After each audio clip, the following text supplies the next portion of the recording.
Hello people BD ওয়েবসাইটের পক্ষ থেকে জাভাস্ক্রিপ্ট ভিডিও টিউটোরিয়ালস আপনাদের সবাই ওয়েলকাম জানাতেছি। আমি ফয়সাল আহমেদ। সো আজকে ভিডিও টিউটোরিয়ালে আমরা জাস্ট সিম্পলি জাভাস্ক্রিপ্টের বেসিক কিছু কনসেপ্ট সম্পর্কে একটু আলোচনা করার চেষ্টা করবো।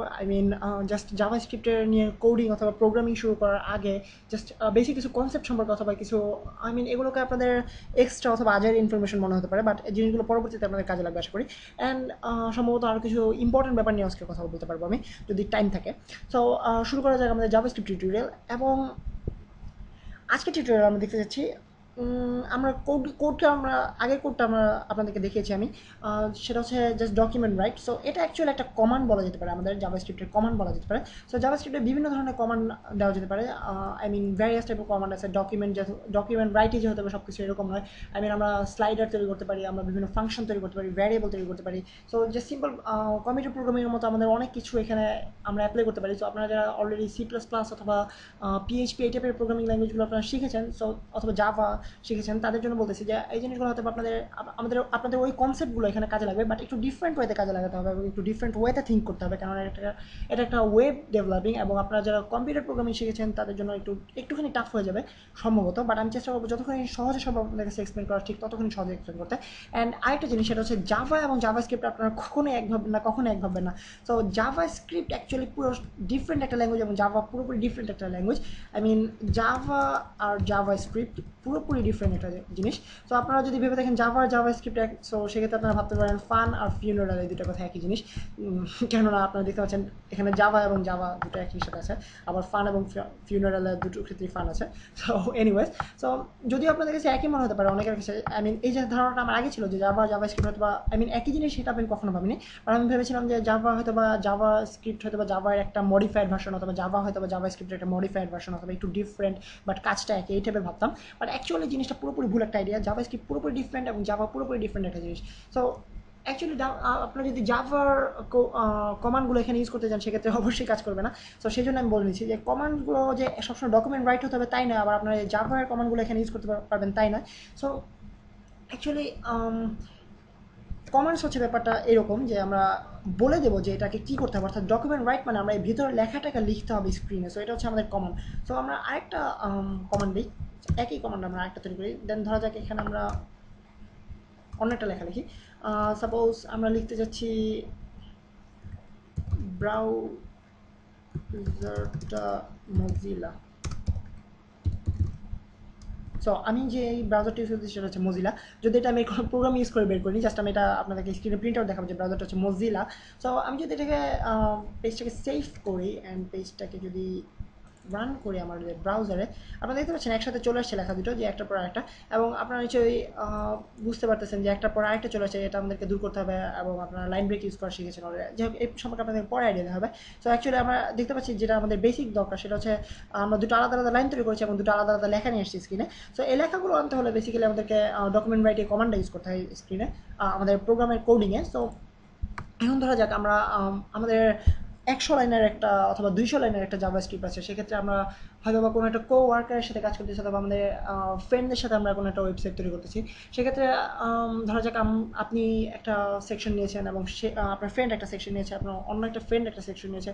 সো সবগুলো সেকশনকে যখন আপনারা একসাথে কম্বাইন করে ওয়েব পেজটাকে পাবলিশ করবেন, সেক্ষেত্রে আপনাদের হয়তো বা নিজেদের মধ্যে কোঅপারেট করার প্রয়োজন লাগতে পারে। সো সেক্ষেত্রে আপনাদের একজনের হয়তো বা আপনি আপনাদের ভ্যারিয়েবলগুলোকে ইউজ করেছেন, ভ্যারিয়েবল কিসের সম্পর্কে আপনাদেরকে পরে বলা হবে। সো ভ্যারিয়েবল শুনে হয়তো বা আটকুটবেন আপনারা যে আসলে ভ্যারিয়েবল সম্পর্কে কী বলতেছে, বাট এই সম্পর্কে আপনাদেরকে একটু পরে বলা হবে। সো আপনাদেরকে জাস্ট ধরা যাক একটু এক্সাম্পল দেওয়া যাক।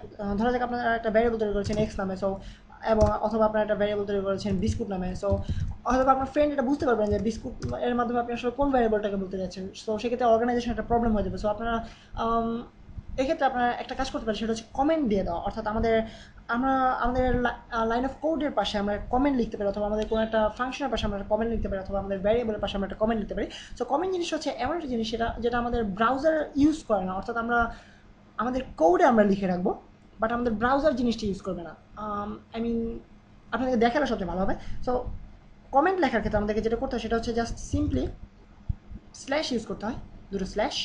দেন আমরা আমাদের কমেন্ট লিখবো। অর্থাৎ ধরা যাক আমরা বলতে চাচ্ছি এটা হচ্ছে ব্রাউজার ব্রাউজার ইনফো, অর্থাৎ এটার মাধ্যমে ব্রাউজার ইনফরমেশন পাবে। দেন এখানে হচ্ছে আমাদের কোডিং ইনফো, যেহেতু এখানে আমি বলে দিয়েছি যে এটা একটা জাভাস্ক্রিপ্ট। আই মিন খুব আশ্চর্যের সাথে বলেছি যদিও যে খাইছে এটা দেখে জাভাস্ক্রিপ্ট। এনিওয়েজ, সো এখানে আমরা লিখবো কোড ইনফো অথবা কোড ইনফো।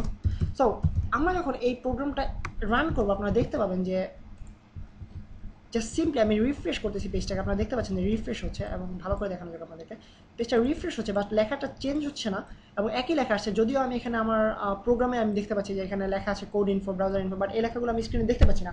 সো এটা হচ্ছে আমাদের বেসিক্যালি কমেন্ট। সো আমি যখন আমার কোওয়ার্কার অথবা আমার ফ্রেন্ডের সাথে আমি যখন এই ফাইলটা দিব, তখন সে এই কোডটা দেখা মাত্রই বুঝতে পারবে যেখানে আমি ব্রাউজার ইনফোটা প্রিন্ট আউট করেছি স্ক্রিনে, এবং এই কোডটা দেখা মাত্রই বুঝবে যে আমি এখানে কোড ইনফোটাই ব্রাউজারে প্রিন্ট আউট করেছি। সো এটা হচ্ছে আমাদের কমেন্টের সুবিধা। সো এক লাইনে লেখার ক্ষেত্রে আপনারা কমেন্টটা এভাবে লিখতে পারেন, বাট প্রবলেম হচ্ছে আপনারা যখন নেক্সট লাইনে গিয়ে লিখবেন তখন এটা একটা কোড হিসেবে তৈরি হয়ে যাবে। সো এটা হচ্ছে আমাদের একটা প্রবলেম। সো বেসিক্যালি এই প্রবলেমটা দূর করার ক্ষেত্রে আই মিন আপনারা দেখতে পাচ্ছেন যে এখানে আমার অন্য কালার তৈরি হয়ে গেছে, অর্থাৎ আমার টেক্সট এডিটর অর্থাৎ নোটপ্যাড প্লাস অটোমেটিক্যালি বুঝে গেছে যে এটা একটা ব্রাউজার ইনফো, আই মিন এটা একটা কমেন্ট, অ্যান্ড এখানেও বুঝে গেছে যে এটা একটা কমেন্ট, বাট এখানে বুঝতে পারতেছি না যে এটা একটা কমেন্টের আন্ডারে, যেহেতু আমি কমেন্টটা ক্লোজ করিনি। সো এই ক্ষেত্রে আমরা যখন 2-3 লাইনের কোনো একটা অথবা 4-5 লাইন অথবা একটা হোল প্যারাগ্রাফ লিখবো যে যেখানে আমাদের কমেন্ট থাকবে অথবা আমাদের কোওয়ার্কারের জন্য ইনফরমেশন থাকবে, সো সেক্ষেত্রে আমাদেরকে যেটা ইউজ করতে হবে সেটা হচ্ছে জাস্ট সিম্পলি এই চিহ্নটা, দেন আমরা লিখবো কোড ইনফো, দেন এই চিহ্নটা, দেন এই চিহ্নটা। সো এরপরে আমরা যদি এখানে লিখি দেখবেন আপনারা যে আমার কমেন্ট শেষ হয়ে গেছে, অর্থাৎ আমার টেক্সট এডিটর অটোমেটিক্যালি বুঝে গেছে যে আমার কমেন্ট এখানে শেষ। সো আমি যদি নেক্সট লাইনে গিয়ে এখানে লিখি দেখতে পাচ্ছেন যে কমেন্টে শেষ হয়ে গেছে, যেহেতু অতএব এখানে কমেন্ট তৈরি হচ্ছে না। বাট আমি যদি এটাকে নিচে লাইনে নিয়ে যাই, দেন এখানে যদি লিখি স্টিল আমার টেক্সট এডিটর বুঝতে পারতেছে যে এটা একটা কমেন্ট।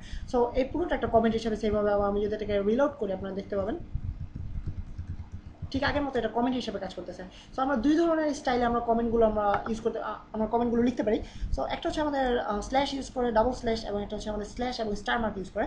সো এই কমেন্টগুলো আমাদের ভালো প্রোগ্রামিং প্র্যাকটিস, আই মিন আমরা যখন হায়ার ক্লাস প্রোগ্রামিং করবো অর্থাৎ আমাদের কোওয়ার্কের সাথে অথবা আমরা বড় ধরনের একটা ওয়েবসাইট তৈরি করবো, সেক্ষেত্রে আমাদের এই জিনিসটা এই প্র্যাকটিসটা অভ্যাসটা আমাদের অনেক বেশি কাজে লাগবে।